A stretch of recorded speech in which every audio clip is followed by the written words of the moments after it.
একদিন এক ছোট ছেলে নদীর ধারে গাছের নিচে বসে মনের আনন্দে মোবাইলে গেম খেলছিল।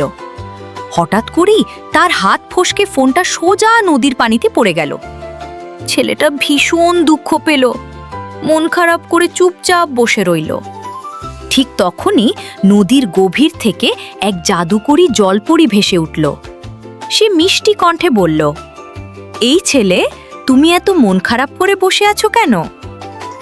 ছেলেটা দুঃখ করে বলল, আমার ফোনটা পানিতে পড়ে গেছে, নষ্ট হয়ে গেছে।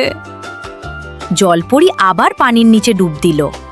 কিছুক্ষণ পর সে একটা ঝকঝকে সোনার আইফোন নিয়ে ফিরে এলো।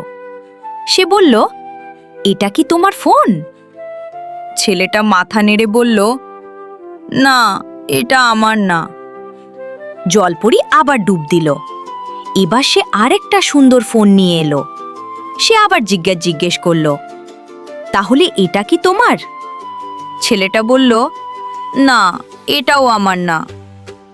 শেষবারের মতো জলপরী ডুব দিয়ে ছেলেটার আসল ফোনটা নিয়ে এলো। সে বলল, এইটা কি তোমার ফোন?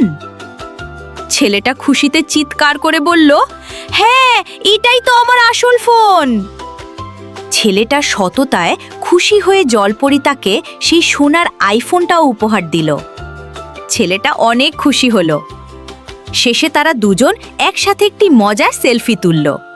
সততা সব সময়ই পুরস্কৃত হয়। আর তুমি শুধু ভিডিও দেখে চলে যাচ্ছ? লাইক দাও, কমেন্ট করো পোখাই, নলে আমি তোমার ফোনও নদীতে ফেলে দেব।